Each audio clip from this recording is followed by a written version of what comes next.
Salut mesdames et messieurs, merci d'avoir choisi la Santé Radio-Télévision pour vous informer. Commençons cette session d'information par cette lueur d'espoir pour les Congolais retenus à l'étranger, notamment à Dubaï, où se trouvent de nombreux ressortissants de Matadi et du Congo central. Le Premier ministre Sylvestre Ilunga a présidé ce mercredi 8 avril une réunion qui a statué sur la situation de cette catégorie de Congolais qui doivent retrouver leur pays à condition que des solutions soient trouvées à quelques préalables, a indiqué la ministre en charge des Affaires étrangères. Reportage.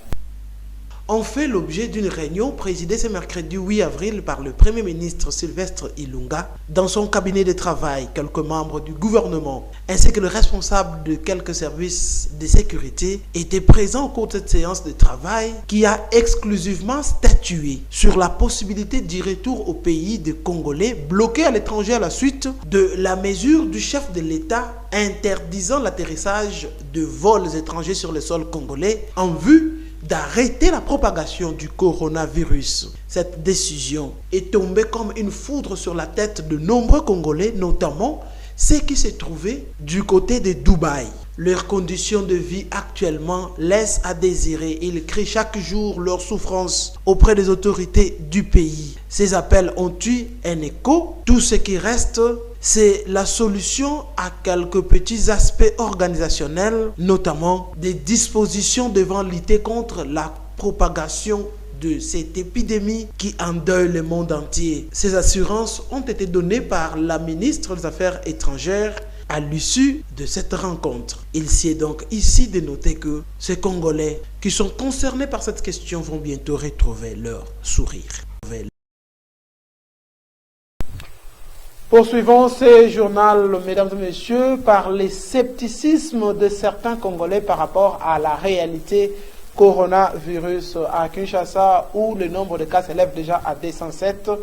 De nombreux Congolais continuent à douter. Ces phénomènes est perspectible même dans la ville de Matadi, où il y en a qui pensent que le coronavirus est un jeu des autorités. Pourquoi pas?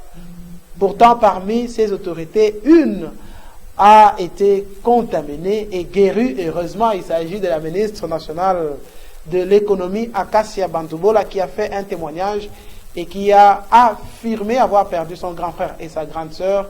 Et elle en a profité pour sensibiliser les Congolais sur les dangers de cette pandémie. Le tout dans ces reportages.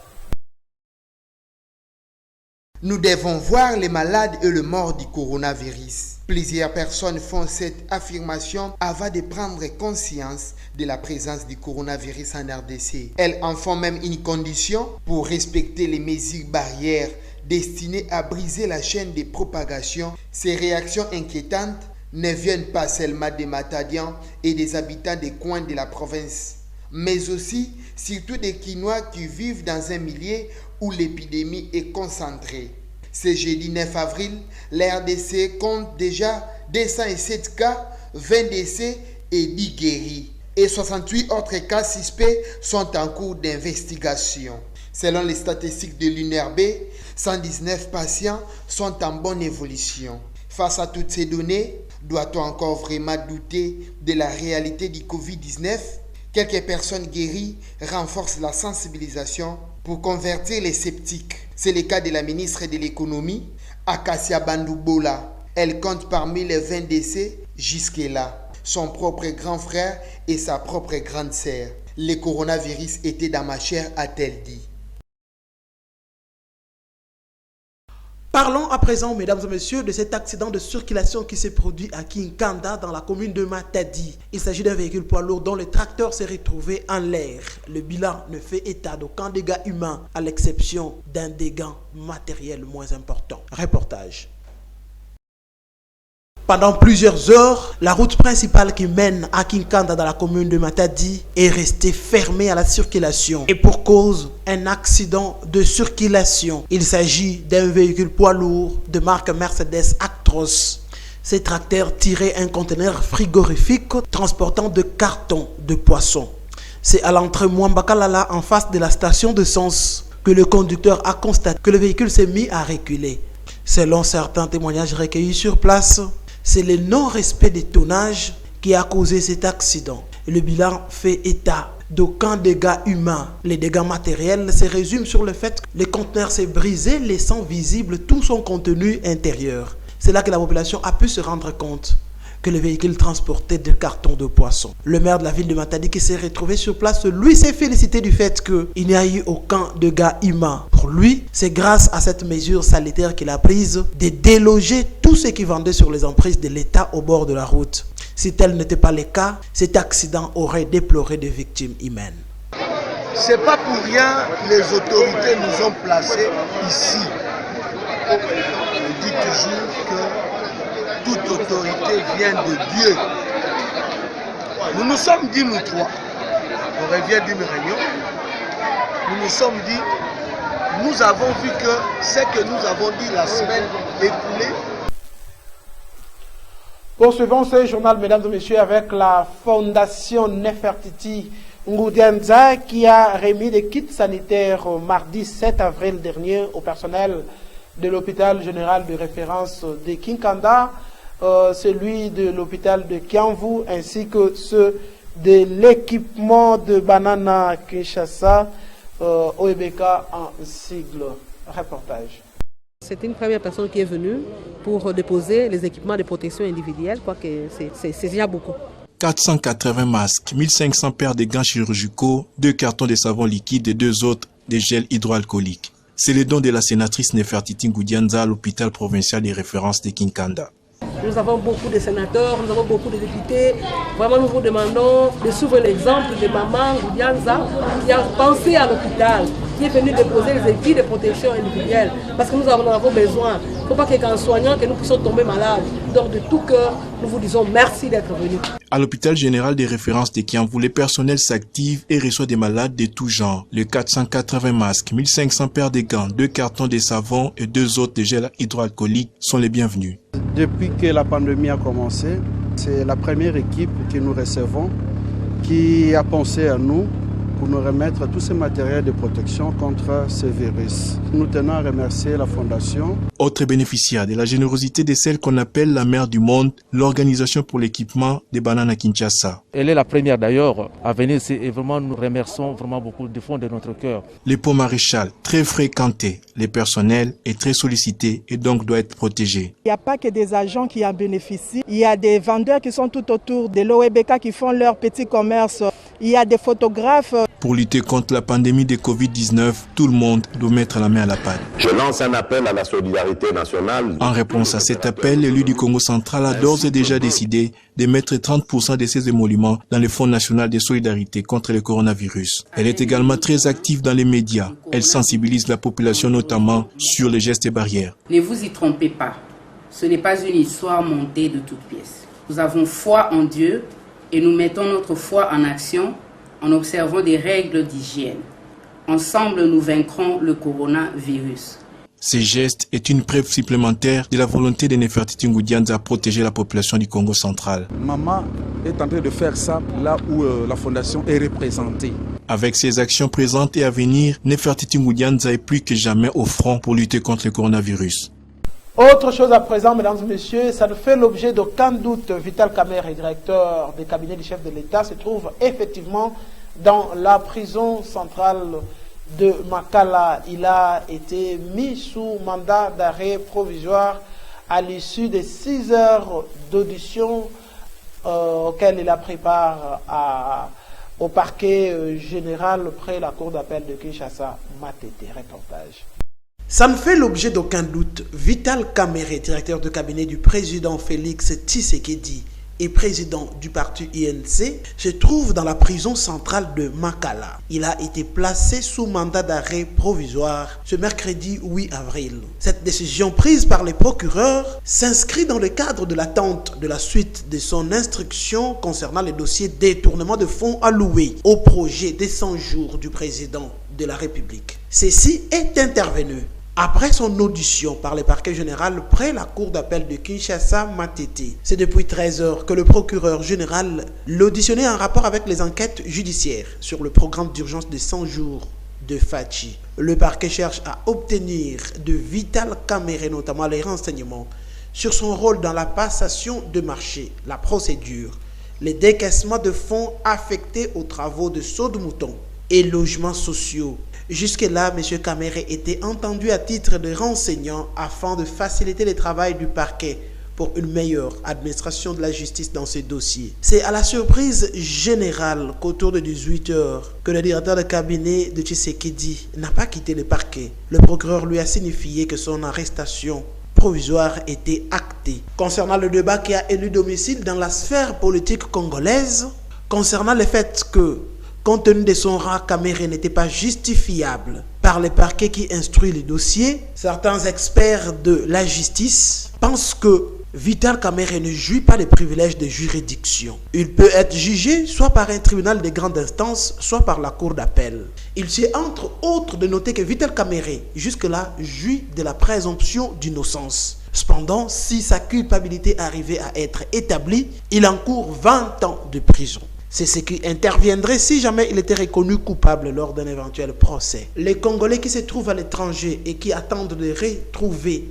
leur pays.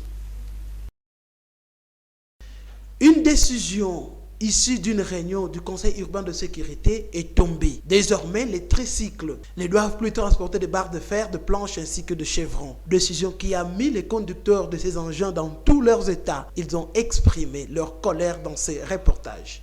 Suivez. Les conducteurs de tricycles de Matadi, de motos à 3 pneus, sont mécontents. Ils ont tenu à faire entendre leur voix pour amener l'autorité policière à la révision d'une décision qui ne les a pas plu. C'est ce jeudi 9 avril qu'ils affirment avoir été informés des décisions prises au cours d'une réunion de sécurité. Il est désormais interdit pour cette catégorie d'engins de transporter de barres de fer, de planches, de chevrons, dépassant les dimensions ainsi que la taille de carrosserie de leurs engins. Cette mesure vise à renforcer la sécurité routière pour éviter les accidents car nombreux sont les conducteurs de ces engins qui ne maîtrisent pas forcément les principes de la circulation routière. Une décision qui ne les a pas plu, qu'ils ont dénoncée avec la dernière énergie considérant que c'est de la tracasserie. Pour eux, l'autorité devrait les laisser faire car leur interdire les transports de barres de fer et de planches, c'est un coup dur pour leur activité car c'est ce qui leur procure le plus d'argent qui leur permet de totaliser les versements ainsi que le peu qui doit leur rester journalièrement.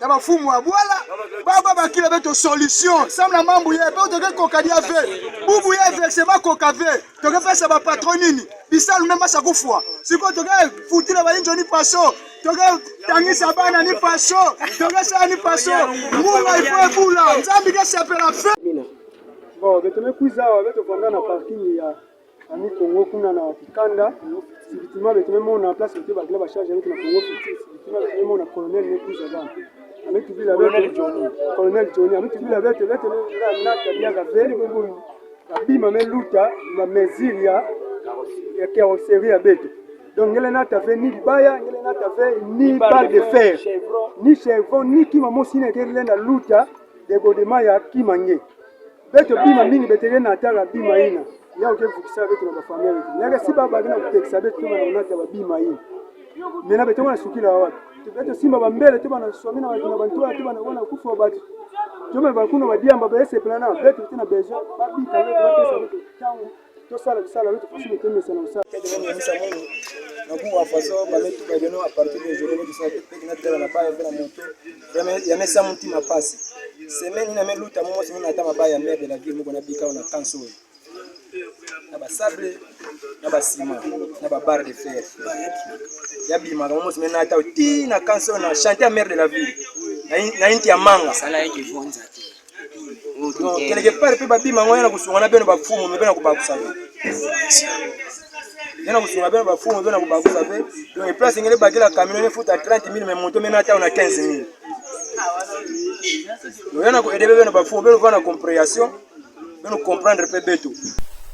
Voilà ce qui me fait en cette page locale, mesdames et messieurs. Place à présent aux informations au-delà de nos frontières. L'essentiel, comme d'habitude, c'est tout ce qui nous intéresse Et nous vous les proposons dans ces condensés grâce à la réalisation de Solvin Bako. L'océan Atlantique, le porte-avions français Charles de Gaulle, pas épargné par le Covid-19.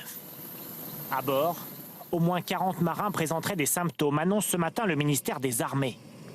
Placés à l'isolement des 1700 autres membres d'équipage, les hommes contaminés ne présenteraient pas pour l'heure de signes inquiétants. En cas d'aggravation de leur situation, ils pourraient toutefois être pris en charge par la vingtaine d'infirmiers et de médecins présents en permanence sur le navire. Ces 12 lits d'hospitalisation, mais aussi du matériel de respiration artificielle et un bloc opératoire sont également à disposition, indique l'état-major. Les marins présentant des symptômes sont actuellement pris en charge et font l'objet d'un suivi médical renforcé. Tout est actuellement mis en œuvre afin d'assurer la sécurité des membres de l'équipage. Afin d'effectuer des tests approfondis, une équipe de dépistage Covid devrait être héliportée à bord dans la journée. Le porte-avions est désormais sur le chemin de Toulon, son port d'attache. L'état-major dit pour l'instant ignorer l'origine précise de l'éventuelle contamination des marins. Des chantiers déserts, des magasins fermés. Le Covid-19 frappe l'économie française de plein fouet. Les mesures de confinement ont entraîné une baisse de 6% du produit intérieur brut entre janvier et mars 2020, une chute historique, le pire résultat pour l'économie française depuis la fin de la Seconde Guerre mondiale. Pendant le confinement, l'économie française a perdu environ un tiers, nous disons moins 32% de son niveau d'activité. Ça veut dire que chaque quinzaine de confinement nous coûte à peu près 1,5% de niveau de production, de niveau de PIB. Autre record, 5,8 millions de travailleurs sont au chômage partiel. Cela représente un salarié sur 4 dans le secteur privé. Le coût pour l'État de ce chômage partiel, 19,6 milliards d'euros en 3 mois. La France est le premier pays du G7 à officialiser son entrée en récession, mais l'Italie et le Japon devraient suivre. L'économie allemande, quant à elle, devrait se contracter de près de 10% ce trimestre. Les ministres des Finances de l'Union européenne doivent s'entretenir à nouveau ce jeudi pour tenter de trouver une réponse à cette crise économique inédite.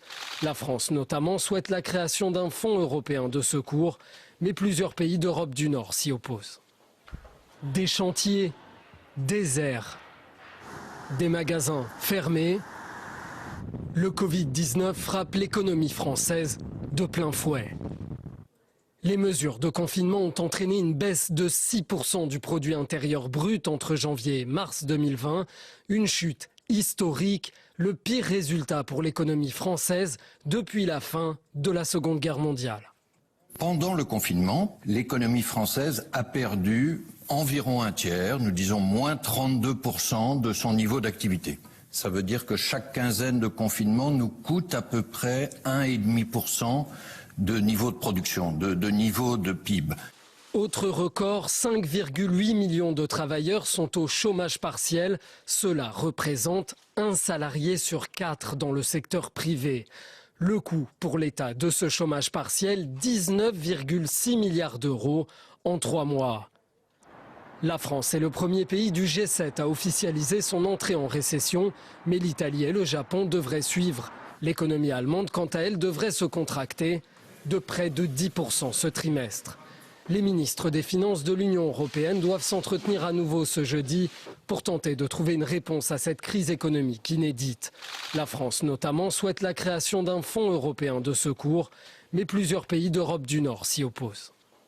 Ce journal a pris fin, mesdames et messieurs. Merci de l'avoir suivi. Merci à la grande équipe rédactionnelle de Zara TV qui s'est employée à sa réalisation. D'ici là, portez-vous bien et bonne suite de programme chez nous. Au revoir.